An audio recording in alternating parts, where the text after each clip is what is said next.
Welcome back to middle education. लीजिए student, अब आपके सामने कक्षा 8वीं विषय गणित अर्धवार्षिक परीक्षा वर्ष 2024-25 का अभ्यास प्रश्न पत्र सेट नंबर 1 लेकर के आ चुका हूं। आपको मैं बता देता हूं, मिडिल एजुकेशन 2 सेटों में अभ्यास प्रश्न पत्र जारी करेगा और अगर आप दोनों सेटों को बहुत अच्छे से पढ़ के जाते हैं, एग्जाम में अच्छा स्कोर देखने को मिलेगा। देखिए, जैसे कि आपको पता है कि 60 नंबर का आपका पेपर रहेगा और समय आपको 2.5 घंटे दिए जाएंगे। इसी 2.5 घंटे में सब कुछ आपको कंप्लीट करना होगा। आप एक चीज ध्यान रखिएगा, यहाँ पर जितने भी क्वेश्चंस हैं मैं बहुत अच्छे से सॉल्व कराने वाला हूं ताकि आपके एग्जाम की बहुत अच्छे से प्रिपरेशन हो सके। देखिए, निर्देश में लिखा है कि सभी प्रश्न को हल करना अनिवार्य है। दूसरा नंबर कह रहा है कि यह एक अभ्यास प्रश्न पत्र है, इसका आपके वार्षिक परीक्षा से या फिर आपके परीक्षा से कोई भी संबंध नहीं है। आगे बढ़ते हैं, बहुविकल्पी प्रश्न 1 से लेकर के 5 तक। निर्देश में कहता है प्रत्येक प्रश्न के लिए आपको 4 विकल्प दिए जाएंगे, जिसका सही उत्तर चुन करके आपको लिखना है और प्रत्येक प्रश्न के लिए आपको 1 अंक दिया जाएगा। पहला नंबर कहता है कि 3m बराबर 5m माइनस 8y5 का हल क्या होगा। तो जब मैंने इसे सॉल्व किया तो इसका सही आंसर निकल के आया m बराबर 4/5d। थोड़ी मैं इसे जूम करता हूं ताकि प्रॉपर वे में तुम्हारा नजर केवल क्वेश्चन की तरफ ही रहे। हमारा दूसरा नंबर कहता है कि दंड आलेख में सूचना प्रदर्शन के अनुपात का मान समानुपाती होता है। तो इसका सही आंसर आपको लिखना है, हमेशा वर्ग अंतराल के समानुपाती होता है। नेक्स्ट हमारा तीसरा नंबर कहता है कि एक घनाकार बॉक्स का आयतन जिसकी लंबाई और चौड़ाई क्रमशः 2p 4p और 8r है, तो कहता है कि इसका आयतन ज्ञात करो। तो आयतन ज्ञात करने का सूत्र होता है लंबाई गुणे चौड़ाई गुणे ऊंचाई। ठीक, तो इसका कुछ नहीं, गुणा कर दो तो 8 दूनी 16, 8 त्रिक 8 चौक 32, 32 दूनी 64। तो इसका सही आंसर हो जाएगा 64 PQR। नेक्स्ट कहता है कि 23 के घन में इकाई का अंक क्या होगा। तो 23 को क्या करो, 3 बार गुणा करना है। ठीक है, 23 गुणते 23 गुणते 23। तो इसको सरलता सॉल्व करने के लिए क्या करो, 3 का 3 बार गुणा करो, 3 त्रिकाई 9 और 9 का 3 बार कर दो, 9 त्रिक 27 के आया 7, मतलब इकाई अंक आपका 7 हो गया। इस प्रकार से सही उत्तर हो जाएगा। नेक्स्ट कहता है 120 का 10% कितना होगा। तो कुछ ना करो, सिंपल सा 120/10/100 कट्टम किट्टी क्या आया 12। तो इसका सही उत्तर आपका 12 हो जाएगा। ठीक है, ऐसे अगर 20% पूछे तो कुछ नहीं, 120 गुणे 20/100 कट्टम किट्टी 12 दूनी 24, इसका उत्तर 24 होगा। अगर 30% पूछे तो बस कुछ नहीं, सेम टू सेम ऐसे करना है, कट्टम किट्टी 12 3 36, 36 हो जाएगा। इस प्रकार से इसका आंसर निकालना है। आगे बढ़ते हैं, रिक्त स्थान की पूर्ति करो 6 से लेकर के 10 तक। पहला नंबर कहता है कि दो परिमेय संख्याओं के मध्य परिमेय संख्या ज्ञात करने के लिए डैश डैश की अवधारणा सहायक है। तो इसका सही आंसर लिखेंगे P/Q। कई परिमेय संख्या ज्ञात करो तो P/Q से ही सॉल्व होता है।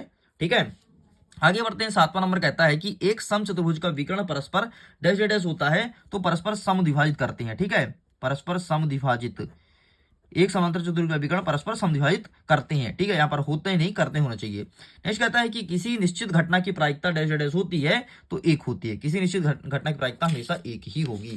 इस प्रकार से कंप्लीट होता है। आगे बढ़ते हैं, नेक्स्ट कह रहा है प्रश्न क्रमांक 9, दो संख्या 26 और 26 का द्वंद्व योग क्या होगा। तो द्वंद्व योग आपको हो जाएगा 1 39, 1 हो जाएगा 13। ठीक है, नेक्स्ट कह रहा है कि वर्गमूल वर्ग की डैश डैश संक्रिया है तो प्रतिलोम है। वर्गमूल वर्ग के प्रतिलोम है, प्रतिलोम मतलब उल्टा होता है। नेक्स्ट कहता है प्रश्न क्रमांक आपका 11 से लेकर के 16 तक अति लघु उत्तरीय प्रश्न रहेगा। प्रत्येक प्रश्न का उत्तर आपको सॉल्व करना है। ठीक है, व्यंजक लिखा है 1 + x + x² + x³। क्या रैखिक व्यंजक है या नहीं, तो ये भाई नहीं है। अगर कोई पूछे क्यों नहीं है तो इसका सिंपल से रीजन ये है क्योंकि चर की अधिकतम घात 3 है, इसलिए ये एक रैखिक व्यंजक नहीं है। जिसकी चर की अधिकतम घात 1 होती वो एक रैखिक व्यंजक कहलाता। नेक्स्ट कहता है इसे सॉल्व करना है तो वेरी सिंपल। इसे सॉल्व कैसे करोगे, 5x और x लिखा है तो कुछ नहीं, ये 5x में आप क्या करो कि एक x को पक्षांतर कर दो तो प्लस में, तो इधर हो जाएगा माइनस में। ठीक है, इधर 2 लिखा है, अगर इसको पक्षांतर कर दो तो प्लस में जाके 3 हो जाएगा। ठीक, ये इस प्रकार से इसको सॉल्व कर दो। इसको 5x में x जाएगा 4x और 3 2 5 आया, तो x का मान कितना है 5/4। इस प्रकार से निकालना था। नेक्स्ट कहता है 64 का घनमूल निकालो। तो घनमूल तो किसका हो जाएगा, 4 चौको 16, 16 चौको 64, इसका 4 हो जाएगा। ठीक, आगे कहता है कि 500 रुपए अंकित मूल्य कोई वस्तु का और 450 में बेचा जाता है तो उसका बट्टा प्रतिशत ज्ञात करो। तो बट्टा प्रतिशत ज्ञात करेगा सूत्र सबसे पहले देख लो, बट्टा प्रतिशत। ठीक है, बट्टा प्रतिशत बराबर क्या होता है, बट्टा मतलब होता है छूट। ठीक है, क्रय मूल्य बट्टा क्रय मूल्य बटे इंटू 100। ठीक है, अब देखो बट्टा मतलब छूट कितने मिला, 500 खरीदा है, 400 से बेचा मतलब 50 रुपए छूट दिया, तो यहाँ पर छूट लिख दो 50 रुपए। क्रय मूल्य कितना है, मतलब जितने में खरीदे तो 500 में खरीदे तो 500 कर दोगे। ठीक है, इंटू 100, ये तो फॉर्मूला में ही है कट्टम किट्टी, कट्टम किट्टी, कट्टम किट्टी, ये 10 आया तो बराबर 10% इसका सही उत्तर हो जाएगा। नेक्स्ट कहता है इसको गुणनखंड करना है, ठीक है, इसको बहुत सिंपल है इसका, इसको आप सॉल्व करेंगे ए स्क्वायर माइनस बी स्क्वायर के फॉर्मूले से। मैं इसका आंसर दिखाता हूं, मैंने सॉल्व करके रखा है, ठीक है, ये देखो इस प्रकार सॉल्व करना है। ठीक, क्या हो गया, ये आपने इसको हटाओ, ठीक है, ये गलत हो गया था, ये तुमने कर दिया, ठीक है। इसमें जब सूत्र लगाओगे ए स्क्वायर माइनस बी स्क्वायर का तो ये टूट जाएगा आपका इसमें 3x बाय माइनस 4, 16 लिखा है तो, और 3x बाय प्लस 4, बस इतना लिख के कंप्लीट करना है, ठीक है, इतना सरल था। चलो साइड करते हैं।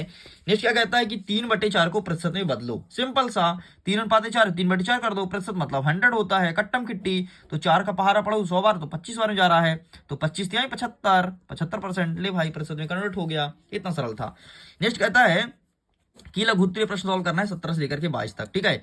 नीचे दिए गए प्रश्नों को हल करो, इसको सॉल्व करना है, एक वितरिका दिया है, इसका मान ज्ञात करना है। देखो मान क्या लिखा है कि 9/16 गुणते 9/12 धन 9/16 माइनस गुणते माइनस 3/9, तो इसका आंसर भी मैंने सॉल्व किया है, मैं दिखा देता हूं। तो ये रहा आपके सामने 17 का आंसर, देख लो, ठीक है, इस प्रकार से हमने लिखा, इसे हमने सॉल्व किया तो 81/192 आया, इसको सॉल्व किया तो माइनस 27/144 आया, ठीक है। सॉल्व करेंगे तो अंतिम में आपका आंसर आएगा 135/576, ये तुम्हारा सही उत्तर हो जाएगा। चलो साइड करते हैं। नेक्स्ट क्या कहता है, अगेन एक पॉइंट दिया है आपको और इसको सॉल्व करना है, तो इसको भी मैंने सॉल्व कर दिया, बहुत ईजी था, ये देखो सिंपल स्टेप में मैं देखता करके बताता हूँ, देखो कैसे। सिंपल से कुछ मत करो, ये जितना लिखा उतना लिख लो, ठीक है, मैंने लिख लिया, ये इंटू का चिन्ह है, इंटू लगा दो, ठीक है, 4 चौको 16 तो माइनस 16/15 हो जाएगा, ठीक। नेक्स्ट इस प्रकार से इंटू 0/7, ठीक है, ये हो गया। अब कुछ नहीं, काट पीट दो अगर कुछ कट रहा है तो 5 3 5 15 5 बार में कट रहा है, ठीक है, 4 चौको 16 4 बार में कट रहा है, ये माइनस करेगा, ठीक है, तो माइनस माइनस प्लस होगा, ठीक है, 4 शून्यम शून्य हो जाएगा, शून्य आ गया, और 5 7 35/35 0/35 आपका सही उत्तर हो गया। ले भाई इतना सरल था। नेक्स्ट कहता है कि जब एक पेज को फेंका जाता है, ठीक है, तो 4 से बड़ी संख्या प्राप्त होने की प्रायिकता ज्ञात करो, ठीक है। 4 से बड़ी संख्या प्रायिकता में क्या होती है, 5 और 6 होती है, 2 होती है, तो कुछ नहीं 2, और कुल कितने पेज 6, कट्टम किट्टी कर दो 1/3, ये सही उत्तर आ गया। ले भाई मैं तेरे सामने सॉल्व कर दिया, बाकी इसका आंसर देखना है तो ये रहा, देखो ये तुम्हारे सामने आंसर लिखा है, 1 से 6 तक होता है, 4 से बड़ी 5 और 6 है, मतलब 2 संख्या है तो 2 बटे, और टोटल संख्या कितनी 6, 1 2 3 4 5, एक और 6 संख्या है तो 6 कर दो 1/3, इसका सही उत्तर हो गया। आगे बढ़ते हैं। नेक्स्ट कह रहा है कि एक थैली में 4 लाल रंग 2 पीले रंग की गेंद है, ठीक है, मतलब थैले में कुल 6 गेंद है, ठीक, 4 लाल और 2 पीला। कहता है थैले के अंदर बिना देखे गेंद निकाल लेते, ठीक है भाई, तो लाल रंग ज्ञात होने की प्रायिकता बताओ, तो टोटल कितने गेंद है, टोटल 6 गेंद है, लाल रंग कितना है 4 है, कट्टम किट्टी कर दो तो 2 3 2/3 आ गया। ले इतना सरल था, ठीक है, इसका आंसर मैं दिखा देता हूं, ये रहा तुम्हारे सामने, ठीक है, मैंने थैलम 4 गेंद डाल दिया, इस प्रकार सॉल्व किया तो इसका आंसर 2/3 आया, फोटो खींच लो। आगे बढ़ते हैं। नेक्स्ट कहता है कि एक समचतुर्भुज का 240 सेंटीमीटर स्क्वायर और विकर्ण की लंबाई 16 सेंटीमीटर है, तो दूसरा विकर्ण ज्ञात करो। आओ इसका आंसर देख लो, ये लिखा है देखो, 240 इंटू डी इंटू 16/2, ठीक है, कट्टम किट्टी कर दो, तो इससे हमने मल्टीप्लाई कर दिया 16 में, किसका 16 में कर दिया डी का, ठीक, तो ये अगर 16D, और ये जो भागे में थे इधर गए तो गुणा हो गए, 240 में 2 गुणा करोगे 480 हो जाएगा, ठीक है, काट पीट दिए तो डी का मान आ गया 30, यही तुम्हारा उत्तर हो जाएगा। आगे बढ़ते हैं। नेक्स्ट कह रहा है प्रश्न क्रमांक 22, 49x² माइनस 36 का गुणनखंड कीजिए, ठीक है, तो आप गुणनखंड दिखाते हैं, ये रहा तुम्हारे सामने, इस प्रकार से इसे सॉल्व करना है, इस प्रकार से आपका ये होता है कंप्लीट। चलिए आगे बढ़ते हैं। नेक्स्ट कह रहा है प्रश्न क्रमांक 23, जिसमें कहता है दीर्घोत्तरीय प्रश्न 23 से लेकर के 26 तक, ठीक है, सभी प्रश्न को हल करना अनिवार्य है। 23वां नंबर कह रहा है कि ये और ये मतलब इधर का बराबर लगा है, इधर का ये, इसको जांच करना है क्या सही है नहीं, तो जांच कैसे करोगे कि दोनों सॉल्व करो, अगर बराबर आ रहा है तो सही है, नहीं आ रहा तो गलत है, तो हमने सॉल्व किया है इस प्रकार से, देखो ये लिखा, ठीक है, इस प्रकार से पूरा सॉल्व किया, एंड अंतिम में हमारा आंसर निकल के आया -11/30 अर्थात ये बराबर है, तो ये तुम्हारा फाइनल आंसर हो गया, फोटो खींच लो। साइड करते हैं। नेक्स्ट क्या कह रहा है कि एक माली को 620 पौधे लगाना है, जिसके प्रत्येक पंक्ति में उतने ही पौधे आए जितना पंक्तियां हो, तो प्रत्येक पंक्ति और पौधे की संख्या निकालनी है कि कितने पंक्ति हैं और कितने पौधे हैं, तो मतलब 620 है, तो 620 मतलब सिंपल से कह रहा है कि ऐसा कितने का संख्या गुणा करोगे कि आपका 620 हो जाए। तो देख यार इसको कैसे सॉल्व करेंगे, ठीक, तो ऐसा कोई देखो कि 620 किसका वर्ग है, तो मैंने 24 का देखा, 24 का वर्ग होता है 600 476, और एक बार मैं 25 का वर्ग करूं तो 25 का वर्ग होता है 625, ठीक है, तो हमारे यहाँ पर थोड़ी मिस्टेक है, यहाँ पर 625 होना चाहिए, ठीक है। अब मैं 625 निकालूंगा तो 25 पौधे आएंगे, तो इस प्रकार से इसका सही उत्तर 25 हो जाएगा, ठीक है, मैं दिखा देता हूँ इस प्रकार से, देखो यहाँ पर हमने सॉल्व किया है, ये देखो इतने इतने इतना आ गया, ठीक है। फिर 625 का हमने वर्ग निकाल दिया तो 25 आया, अर्थात पौधे पंक्ति की संख्या 25 होगी। यहाँ पर थोड़ी मिस्टेक था क्वेश्चन में, इसलिए आंसर नहीं आ रहा था। या फिर यहाँ पर 476 होता तो आंसर आता, या फिर यहाँ पर 620 होकर के बल्कि 25 होता तो आंसर आता, तो हमने 25 यहाँ पर कर दिया। यही प्रश्न का सही सॉल्व हो जाएगा। नेक्स्ट देखते हैं, हमारा 25 नंबर कहता है कि 2% वार्षिक दर से बढ़ते हुए 2002 के अंत तक एक स्थान की जनसंख्या 64,000 हो गई, तो 2005 में गांव की जनसंख्या क्या रही होगी। तो ये रहा इसका आंसर, देखो ठीक इस प्रकार से सॉल्व करना है, पूरा पूरा आंसर लिखा गया है, ठीक। तो ये रहा तुम्हारा फाइनल आंसर, ठीक है। इस प्रकार से तुम्हें सॉल्व करना है, तो पूरा पूरा इसका स्क्रीनशॉट आप ले लो। आगे बढ़ते हैं, नेक्स्ट कह रहा है 26वां नंबर, 2a² प्लस 3b² को हल कीजिए। तो इसको सिंपल सा एक फॉर्मूले पर पुट करना है। वो फॉर्मूला क्या है, a प्लस बी का whole square, a² plus 2ab, और इसका हमने पूरा फॉर्मूला ब्रेक किया तो ये हो जाएगा a प्लस बी का स्क्वायर माइनस 2ab। तो a का मान हमारा क्या हो गया, 2a हो गया, तो हमने इसका रख दिया, b का मान 3b हो गया और स्क्वायर लगा दिया और माइनस 6ab। ये तुम्हारा फाइनल आंसर हो गया। लो भाई, इस प्रकार से तुम्हें सॉल्व करना था।